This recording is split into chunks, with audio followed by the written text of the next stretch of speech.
Abbey's Director of Spiritual Formation. If you're new to our space, Urban Abbey is a coffee shop, bookstore, and United Methodist Church here at the Old Market. Part of how we practice generosity as a faith community is through our community partnership program. We partner with a different local nonprofit each month, and that nonprofit receives 10% of all coffee bar sales at no charge, or 10% of all coffee bar sales for that month, and is also invited to host events in our space at no charge. So thank you for every latte, every muffin, and every sandwich you buy here at Urban Abbey. This month, you are directly benefiting Omaha Together, one community with each purchase. If you or anyone you know is looking for a progressive and inclusive worship space, please consider Urban Abbey. All are welcome in our space. And now I'd like to Mary Ruth of OTOC. Thank you again for being here tonight. We are looking forward to this conversation. I'm Mary Ruth, and I co-chair OTOC's Environmental Sustainability Action Team. Gloria Gift is my co-chair over here. Raise your hand. Okay. I am to announce to you that the clipboard is going around, so please ask you to sign that. And before I introduce our speaker tonight, Mark Welsch is going to make an announcement. Thank you very much. I'm one of the co-leaders of Citizens Climate Lobby, which is an organization that is working on a bill in Congress right now. We've got a bill introduced in the House of Representatives to put a small but steadily increasing tax on fossil fuels and pay all that money back to the people of the United States. So it's not going to grow our government. And at the same time, it will protect our industry from other countries that don't have a similar tax by having when their products come to our country, we will assess a fee on their products, and when our products go out from our industry, we will pay our companies here as we're exporting to other countries without a similar tax. So this steadily increasing fee will send a signal to all industries in our country, especially those that are heavily using fossil fuels, that this is going to get too expensive to use. So we would like your help to get this bill. It's called the Energy Innovation and Carbon Dividend Act passed. It's House Bill, or H.R. 763 has been introduced. The Senate bill is soon to be introduced, we hope. So come talk to me. I'll give you a business card, and you can learn more about us later. Thank you very much.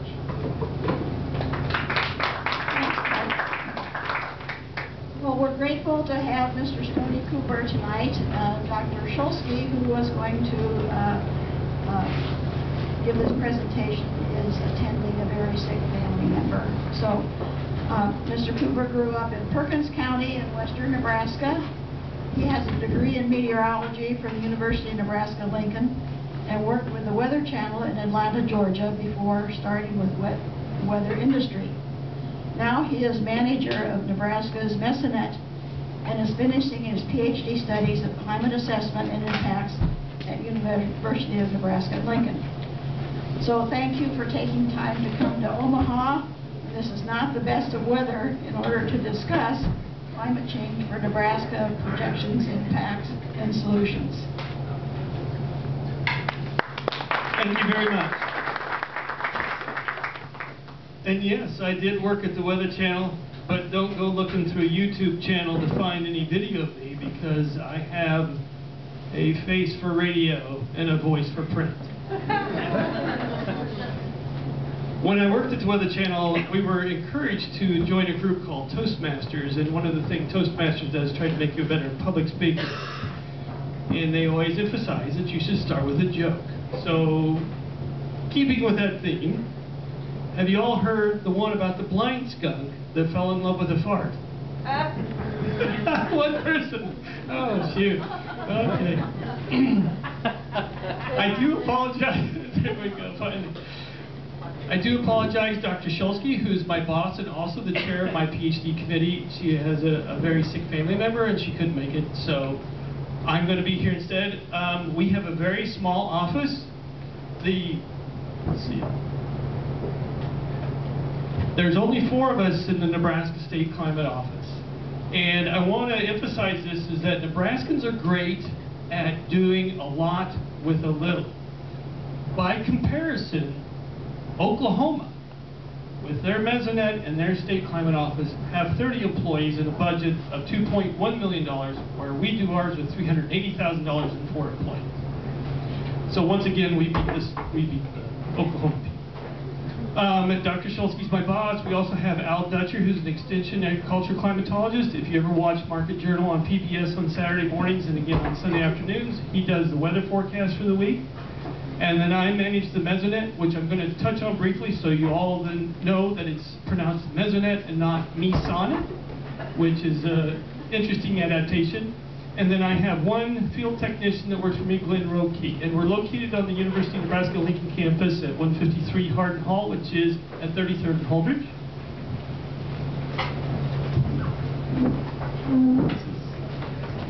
So what we have basically is a service entity within the state of Nebraska.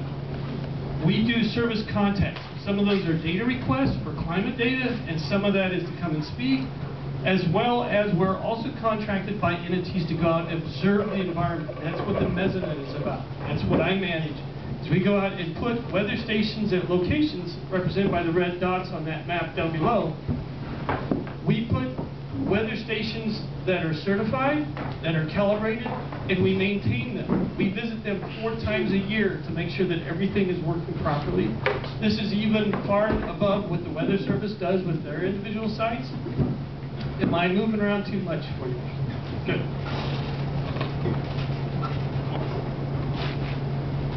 We also prepare reports at the end of each year from our mesonet that include the extremes, because that seems to grab people the most. We talk about the greatest wind chill. For instance, last year, heat index 110 at Kearney last year was the max. Lowest air temperature at Wausau, -26. That was just air temperature. That wasn't the wind chill. Lowest wind chill was at Fordyce, up at the very northeast corner of -42 degrees. That was for 2018. So, before we can talk about climate, one of the things we have to do is educate the people that we're talking with the difference between weather and climate. We're experiencing out there with the snow. Even this winter, when we talk about the totality of the winter, we're still just talking about weather. By the way, do you know what the comparison with what's the Bieber guy's first name? Justin Bieber and snow is? He was cute at first, but now he should just go back to Canada. So weather is what's happening now, and climate is the long-term look of what that weather's like. Weather is your mood, and climate is your personality, is to create an analogy. Another one if you're a sports fan. Weather is your at-bat, and climate is your batting average. And it's, sometimes people will look out and say, well, there's no global warming because it's snowing and it's colder than it's been last winter. But now you know the difference.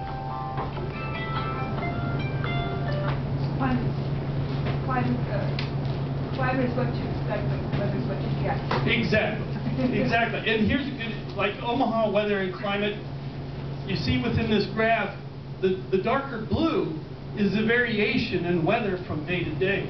But the yellow band in the middle is what's considered the normal temperature range. And so a lot of times people will forget that what you're experiencing now is just weather. Climate is the overall pattern of things and what you expect. Very good. Climate change is disproportional. Change is not uniform around the globe. The Arctic is taking the biggest hit as the changes are already occurring. The impacts are also not felt equally. Poor, elderly, children, and the sick bear the largest burden when it comes to climate change. They're the least able to make the changes necessary to adapt. The Arctic is warming a lot. The Arctic is the canary in the mine shaft for us. And Dr. Shulsky and I do a lot of work in the Arctic with Alaska, and we also are part of the University of Arctic. We just were in Finland this past September, working with other universities who have climate changes as their primary concern, and it's because it's being felt in the Arctic first. Dr. Ronnie Green, who's the chancellor for the University of Nebraska, has felt it important enough that the University of Nebraska-Lincoln is part of the University of Arctic system. We're one of the few mid-latitude universities that are part of that throughout the world. Arctic is warming much faster than other areas, and reduced temperature difference between the Arctic and mid-latitude. In other words, when you look at Fairbanks, Alaska, it used to be that it would be really cold in the winter and we would not be nearly as cold. You're actually seeing instances where Fairbanks is warmer than we are here, and you're going to continue to see that. A wavy jet stream pattern with more meanders. And if you know anything about hydrology and stream flow, if you have a flatter surface, and water is running across it, it tends to meander and switch back and forth like the Platte does. Unlike when you go to the Rocky Mountains and you have a stream that cuts through, it pretty much has its direction determined for it by the topography. Well, it's very similar in the sense that when the Arctic and the mid-latitudes, and we are here in the mid-latitudes, when the temperature's not that different, that jet stream meanders more. It's very much the same as when you see streams across the flat area. But when it meanders more, that means that you have much higher variability throughout any time of the year, especially the spring and fall, and for us, the winter. And that leads to the more cold outbreaks, because what cold air does sit up in the Arctic is going to get further south. We're going to see this in just a little bit with some maps. Climate change is happening right now. Winter average temperature, we look at the difference in the temperature from 1895 to 2016. We're actually warmer in 2016 than we were in 1895, but if we're just to look from 1986 to 2016, we're actually colder. And that's because we're going to start seeing more of those meanders. We're going to see more of those cold air intrusions, popularized in media as the polar vortex, which I'm a meteorologist by education. There is no such thing as a polar vortex. It's a meteor conjured term. And I worked there.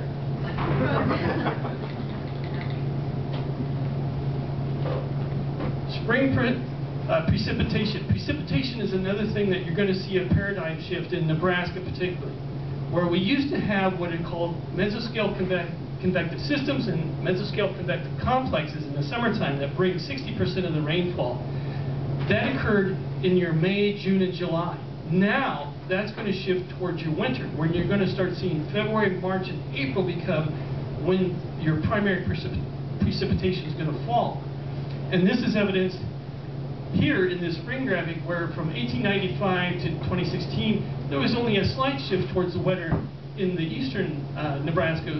But if you look at 1987 to 2016, throughout the entire state we're getting wetter, but particularly in those areas that were codified as arid. Panhandle, Southwest, where I'm from, even the Sandhills. Variability and change happen simultaneously. And there used to be an analogy that my boss, Dr. Shulsky, would use, where climate change is like riding an escalator up. The normal, the mean, is going up, but we experience variability within that as if you were jumping up and down as you're riding that escalator.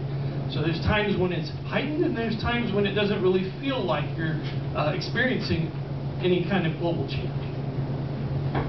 This graph here compares the global average with Nebraska average, and you can tell that they're very similar. The big difference is Nebraska, because of our continental climate, we experience much more variability, the blue line that goes up and down. But if you were to take that trend line, it's still right in line with the global climate change, which is warming. So Nebraska's climate future. Longer growing season, it could be seen as a plus, but you also have more evaporative demand that goes along with that longer growing season. Warmer summers means increased water requirements, and this is in a state that has a limited amount of water resources. More extreme hot days provides crop and livestock stress. There are temperature maximum at which corn won't live, and that is one of our main cropping systems in the state currently. Wetter springs, it's harder to get into the field when it's wet. More extreme rain events, you have increased runoff and soil erosion. Even using some of the no-till practices that are going on in the state, all you end up doing is washing off all the trash that builds up in the field, which is supposed to stay there, but it all does is run off and pile up in the ditches. And when I see that, I farm in Saunders County. We see that all the time. Higher cooling degree days means a shift in energy demands. Nebraska is on the border between which heating energy is relatively equal to cooling energy. But you're going to see that shift where you're going to need more cooling energy in the summer than what you need heating energy in the winter. And more frequent large hail. Not more hail events, but when you do have hail, it's going to be larger hail.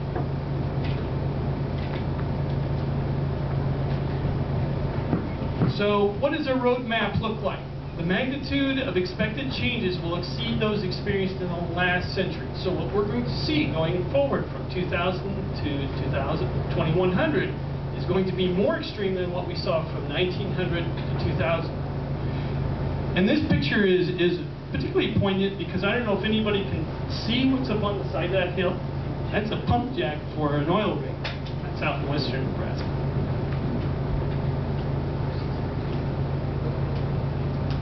Some of the things that the University of Nebraska is doing, this is mostly through extension, is they're creating tools that allow producers, urban planners and developers to go in and establish scenarios and create the results from them scenarios so they can start to plan for climate change. This is the Weather Ready app that's set up on weather-ready.unl.edu. One of my colleagues, Tyler Williams, is the author of this.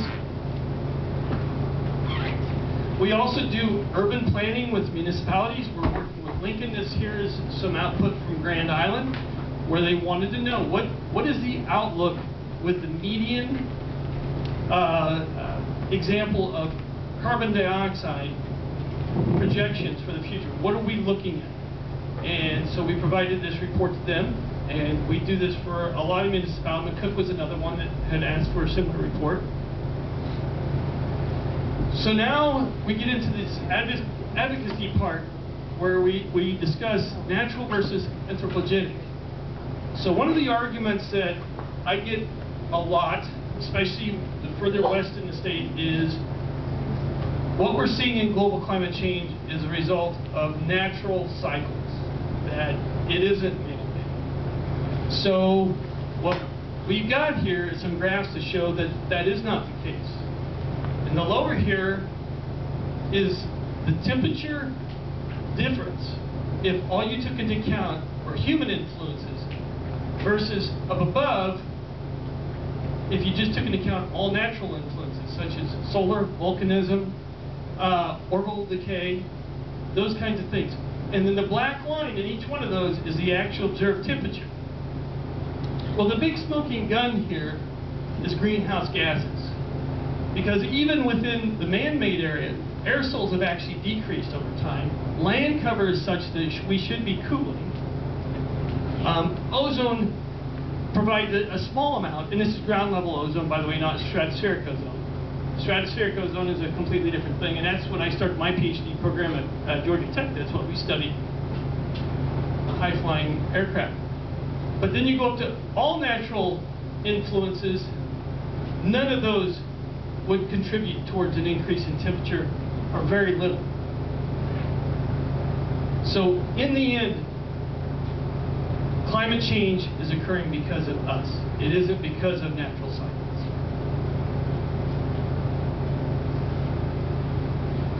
So in the reports, and my boss, Dr. Shulsky, was one of the authors of the National Climate Assessment 4 that just got published last December. And they talk about the representative concentration pathways.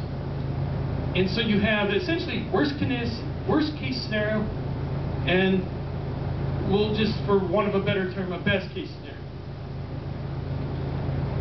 When you talk about RCP 2.6, that's where we stop and even start to decrease the amount of carbon dioxide that's going into the atmosphere. But even with that in mind, note that with the fossil fuel carbon emissions going below zero, your temperature still rises, and that's because of what's already in the atmosphere, what we've already pushed out. Go to the worst case scenario, and that is where you really start to talk about doom and gloom and mass migrations and things that I don't know that any country is well prepared to handle. The source of greenhouse gases, because greenhouse gases is a smoking gun, and you have basically two that most people talk about, methane and carbon dioxide. Methane is a minuscule amount in the atmosphere, but it's approximately 30 times more, how should I say, it is 30 times worse in its ability to capture short wave radiation coming in from the sun and retaining that than carbon dioxide. And for that reason, it contributes 30 times more to warming than carbon dioxide does. So your sources of greenhouse gases, the top two are transportation and electricity. And transportation, I just saw the statistics. One of the largest sources of transportation emissions is shipping. Second, followed by air transport and air traffic.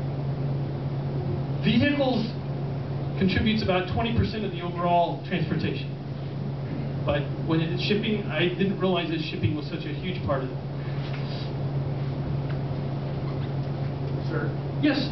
When you say shipping, are you talking like ocean liners or trains or semis? I'm sorry, you're ocean shipping. Oh, the big tankers. Yes. Container ships, oil, liquefied natural gas. There's huge fleets of liquefied natural gas. Most of the ships are made in Holland. It takes an incredible amount of energy, and so they pump out tons of CO2 as they get right here. So here's the big takeaways that we give is when it comes to global climate change and climate change even on a local scale, it's now. This is a great graphic to illustrate. This is in Alaska, and again, we have Alaska ties here in Nebraska. You may not think so, but we do, because what happens there is just the canary in the mine shaft for what's going to happen here. The impact. It's bad. This is an example of where you see an environmental impacting a political regime. When you have a drought and then, as a result, lack of food, you have regime change take effect, and that leads to instability in a political sphere. And it's us. And I point this out because we knew it was us going back as far as 1896 when this paper was published. It isn't like we haven't known this. And the gravity of the situation, especially when it comes to carbon in the atmosphere, really started to grow feet in the late 60s. But there were other things that were going on in the late 60s that led to Clean Water and Clean Air Act that overshadowed the overall impact of carbon dioxide. There were other pollutants that were gaining a lot more media coverage at the time. They just got pushed into the background. I like to show this graph because you hear a lot about carbon dioxide and how it is really impacting our temperatures. This is a graphic that goes back to 450,000 years ago. And this is using polar ice coring inclusions of gases that are found in polar ice cores. So basically those act as little time capsules as to what the atmosphere was like going back to however far that is. And using the 300 parts per million as kind of the little solid bar in the middle there. We crossed that in 1950. Just shortly before 1950, and we continue to go up. So even when you look back through a long time period, we've broken this barrier that hasn't been broken for a long time. The one big difference is, notice the peaks in the carbon dioxide, especially you go back to about 310,000 years ago, and any of these other peaks. Those peaks, those increases in carbon dioxide were actually, they came after global warming at those time periods. The carbon dioxide increase was actually a result of organic material being amassed and starting to decay, and whereas we have a completely new paradigm that hasn't existed before, where the carbon dioxide peak is before the warming. That is actually causing the warming as opposed to the other way around. The other part of the, when you get into advocacy and arguments, there are certain media outlets that like to focus on this one scientist out of 100 who rejects the consensus of human-caused global warming. There's just one. And then you got these two other folks that were on vacation and they didn't get the memo. And that is the basic end of my presentation, and I wanted to leave ample time for people to ask questions and to have a discussion. Yes? So I noticed you talked about no-till farming and loss of soil quality. Is that including like the idea of cover crops? No, cover crops is actually a great idea. And there was an email that asked me what bills were going in front of the unicameral now. There is a healthy soils legislation that is in front of the unicameral now. A lot of my colleagues work with cover crops, and they try to educate farmers on the strength of cover crops. Yes. When I was referring to no-till, I call it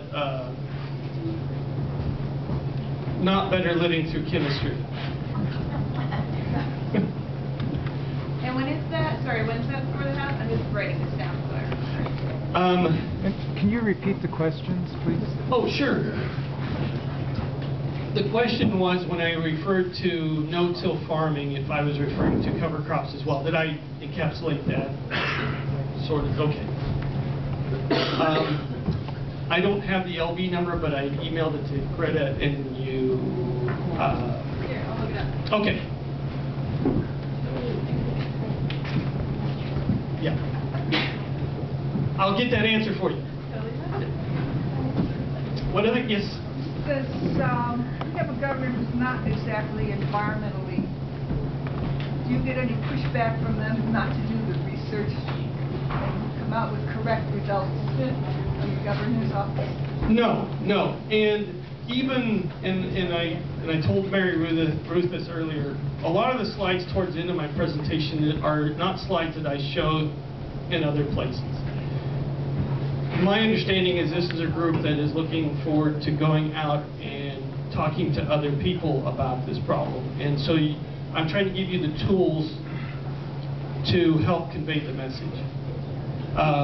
But as far as we've never had any direct feedback or pushback, I've personally talked to the governor at Husker Harvest Days, and the way the discussion went was very nice, in that we talked about the weather. And that's one of the things that when you talk about climate advocacy in a conservative area, is sometimes talk about the change in weather as opposed to the change in climate. What does the overall climate change, what's it going to do to weather? People, Nebraskans love weather. And so it's one of the funnest things to talk about, because what else is there? Football. Football, yeah. Well, it always gets me that people say, well, this is natural, but even if it's a natural thing, you got to worry about it. It's still going up. So even if it's a natural peak, you know, you got to be prepared for that. Right. Well, and so years and years ago, and I talked to Mark about this, I was part of a group of Nebraskans that was, well, we actually protested on the steps of the Capitol, but we were for a bill to allow what's called net metering in Nebraska, which allows individuals to have their own power at their place and then feed back into the grid and get a somewhat equitable return on that. And where was I going to go with this? What was your question again? Because then I'll remember what it was I was going to... Oh, I was saying, even if it's a natural rise, you got to be prepared for that. Right, right. Well, so part of the thing with net metering is that we talked about is even just because they don't agree with the premise that climate's changing or that we need to do something, what is wrong with doing the right thing in the first place? In the end, just being good stewards of our environment, as I am a farmer, being a good steward of my farm, that just, it not only benefits me, but it benefits my neighbors, and it benefits my community to do the right thing and not to just overutilize it. And in the end, if you don't even agree that people are causing climate change, why wouldn't we just take the steps to be better stewards of what we've been given? I'm going to go back there and I'll come back to you, Mark. Yes, sir. Sure. Hey, I want to say thanks for your presentation. I think it's important for people to continue to hear accurate and reliable information about a topic that has been unfortunately politicized and routinely discussed with not accurate information. So I really appreciate you continuing to be out here and voicing, what is a voice of reason and logic and scientific understanding in the case of intentional misinformation. So thank you for that. I wanted to thank everybody else who's in the room as well for listening and being, as you described, the kind of people who want to take the information that you presented and use it to affect change in a positive direction. With regard to the net metering that you just described, I spoke this afternoon with John McAllister, who's the state senator that represents LD 20, approximately around the west side neighborhoods. And he mentioned that he introduced a bill in the legislature. It's LB 509. 509 is about updating the net metering standards. And it is a good opportunity for Nebraska to continue to take another step towards the kinds of solutions that we need to address the problem that you're describing. And so for anyone who's interested in being involved, in 3 or 4 weeks, the date hasn't been set yet, but that bill will be in front of the Natural Resource Committee in our capital, and that's a great opportunity for people to offer testimony on why this is important and why we need to be taking action. And it's one of the things that could really have a positive impact, because distributed clean generation is one of the things that we can all be involved in. And LB 509, improving the net metering standards, would be a great step forward. And so if anybody's interested in being involved, I'll be happy to talk more about it later with you. But I just wanted to mention that because you had said that you were involved in the original net metering legislation about 10 years ago now. Yep, and just to reiterate, so this gets captured in the video, LB 509, correct? Which is to update the standards for net metering. And I could turn this into a whole net metering education class, because that's what I used to do for the Center for Rural Affairs, is I'd go around and actually educate people on how to take advantage of net metering.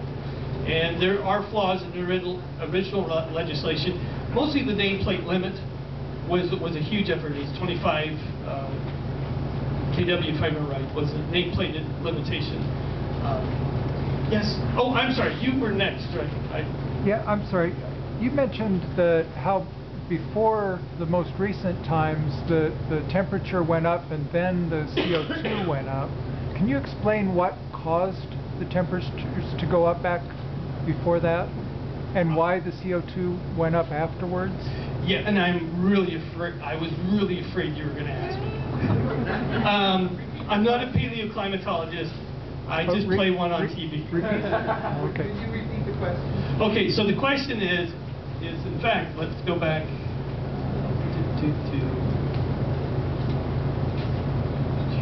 all right. And it's embarrassing because I just took paleoclimatology last fall. For those of you who want to send an email, Dr. Sherry Fritz at the University of Nebraska Lincoln is the paleoclimatology specialist. She's in geology though, she's not in natural resources. Anyway, so I asked the same exact question, and I don't know that I got an answer either in class, which was, if you have a biomass increasing, you would think there'd be more carbon dioxide taken out of the atmosphere as opposed to putting into it, because plants like carbon dioxide, they release oxygen. she started to answer me, and I don't know that we ever got fully back around to what the full answer is. But in a sense, there is a feedback mechanism that does increase the carbon dioxide in the atmosphere when you have global warming regime. And forgive me for not remembering, but I will be glad to email it to you when I get back and look it up. Yes? One of the difficult things to address in Nebraska is the terrible impact that racing meat has on our climate. Not just the methane, but the water usage. And do you think that maybe vegetarianism would have a better impact than turning off the water when we brush our teeth? So you put my employment at risk because the chancellor of the University of Nebraska, Lincoln, Dr. Ronnie Green, his background is animal science and specifically beef breeds. So that's the way it goes. What's the question? oh, I'm sorry. And the question is, animal agriculture has been documented for being a source of greenhouse gases. Not only methane, but also the resource of water. A big source. A big source of methane, but also the other resources that go into it. And I'm going to go a step further, not to refute what you said, but to say, particularly in the area of confinement, when you talk about confinement agriculture, which is feedlots, because, and I'm not being defensive, I sold my last cow last spring, so I had cows. But we didn't do a feedlot. We only did grass finish, and we only had what our pasture would maintain, which wasn't very many in eastern Nebraska. It's a small farm. It gets back to this idea of moderation and responsible, sustainable ways of doing things. I don't know the answer to that because one of the problems with the way we currently distribute food now to sustain vegetarianism on a larger scale is that a lot of the vegetables and fruits come from someplace else. So the transportation to bring them in is the issue. But there's always a solution, and this is kind of our going for the moon kind of crisis for us. This is Kennedy calling for us to go to the moon. There should be a call for us to get to a sustainable level. And one of the things that's done a lot in urban areas is vertical gardening or vertical farming, taking abandoned buildings, using solar power on the roof to use LED lights to grow vegetables and fruits inside.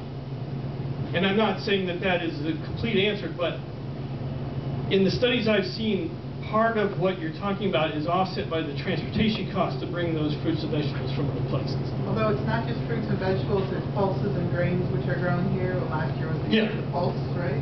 Yeah. And you do have food stuff that is grown here. Nebraska, though, lion's share of the corn and soybean that is grown here is either exported for animal agriculture or it's used for animal agriculture here. It isn't used necessarily for human consumption. And then you get back to climate. Is our climate, are we in a climate paradigm that we could have a sustainable food growing activity in the state to sustain our population? There's some advocates that say yes, just by the very nature of that the early settlers who came here did that. The canning and storing and putting things into a root cellar. I don't have the answer. But I'm not talking about sustainability just from Nebraska. I'm talking about lowering the impact on the climate by choosing what we're growing without the high levels. Yeah, and I don't. Okay. Okay. Yeah, okay. Which one's next? I'll let... Okay. I just want to address some of your comments.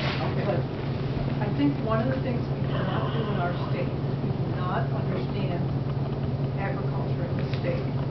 In our state, if you look at photosynthesis in the summer months, it is 40% higher than it is in the Amazon basin. It's the most productive area of the world compared to any other. We have a total regional climate change in Nebraska and in the Corn Belt because of intensification of agriculture agriculture with, and, That way I don't have to repeat all that, because you're going. well, You put it right up to your mouth. okay. I don't, I was just responding to the, is it on? Yeah. Okay. That's good. I was just responding to what I think is really one of the seminal issues here in Nebraska, and one that we don't really, sorry, one that we don't really understand very well is people who live in our state. Over a third of our industry or economy in Nebraska is based on agriculture. If you look at what has happened in Nebraska and in the Corn Belt, it has been a huge change in the climate of that whole area. That's from Ohio all the way over to Nebraska and Kansas. So what you see is different precipitation patterns, lower temperatures, and much more stronger photosynthesis and high rates of carbon sequestration. So we have corn roots that go down 5 to 10 feet, and they sequester the carbon. Even with no-till or low-till and cover crops, we're one of the most efficient operations in terms of sequestration. So I think part of it is we need to learn about how intensive agriculture, which is putting crops where plants are 4 inches apart instead of walking through a cornfield, now it's 4 inches apart. How that has changed our climate, and we don't experience the same climatic effects as most of the rest of the country is. So part of, I think, the perception we have to deal with here is people have to understand what has happened in Nebraska in the Corn Belt is directly related to intensive agriculture. Not expanding more planting, but planting more intensively within the areas we have. The average bushels have gone up significantly per acre, all in any measure, you can see that. Plus you've reduced 55% the water consumption used to grow corn in this state. And you look at any variable in terms of inputs and so forth, they've dropped dramatically. So it's really changing here. We may have a solution where we've created, in effect, a carbon sink, much like the Amazon basin. Ours is on a seasonal basis. The Amazon is on a year-round. But it is another way of looking at a solution and looking at what are we doing in the state. And we're doing it, it's driven by economics, because the same way when I talk to farmers and so forth about these, they say, don't say it's climate change. So it's just, but I think we need to do more to really understand. We have a profound regional climate change in this state and all the other Corn Belt states. And that's directly because of agricultural innovation. So I think part of it is look for the solutions, because they are here in our state. We are doing things, maybe not with the intention of lowering carbon footprint, but we're close to a net, not negative carbon, but net neutral carbon. If you look at the efficiency of, we talked about feedlots. One of the reasons a third of our corn crop goes into ethanol is because we have feedlots right next to where this is being produced. The ethanol reduces tailpipe emissions, greenhouse gases, and it's this continuous feedback loop where the people who create the ethanol, the facilities, are actually taking the methane out of the pig troughs and so forth, not the troughs, but those big sinks that they contain them in, and they're using that power to power the facilities that make the ethanol. And they never go more than 60 miles from the ethanol facility to deliver any of the ethanol, and the ethanol residue is used to feed cattle. So anyhow, I could go on. I just think we just need to know what our state's doing and how that contributes, because there's an awakening around the country about how we've changed the regional climate in Corn Belt. Yes. Oh, that's fine. I just, somewhat related to what you're saying, I actually just went to the Women in Agriculture Conference in Kearney, and we did kind of address some of those things. And this is more of a, I don't know where you get your protein sources from, but a second growing season in western Nebraska that a lot of people have started doing is growing beans.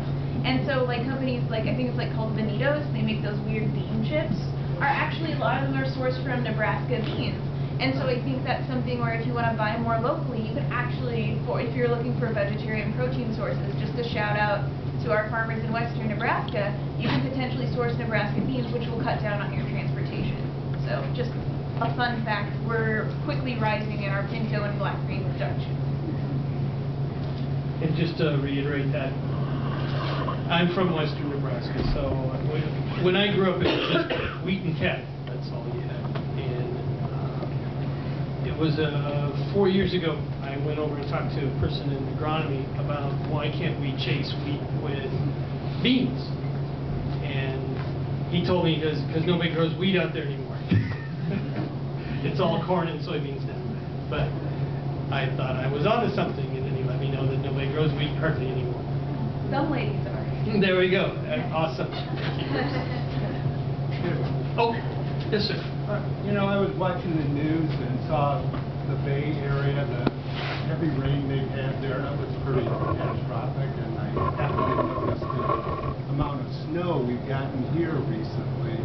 Are these precipitation events, are they related to global warming, and are we going to get to a point where the infrastructure we built won't be able to handle some of these precipitation events that we're seeing? So the question was an observation, the Bay Area with the rain that they've gotten, as well as the snow we've gotten here in Omaha. Seattle, I'm going to go ahead and throw that in. Seattle's seen more snow this past winter than in almost over a century. Tucson, too. Tucson, yes. So I always want to be a little bit hesitant to tie weather to climate, because they are two different things.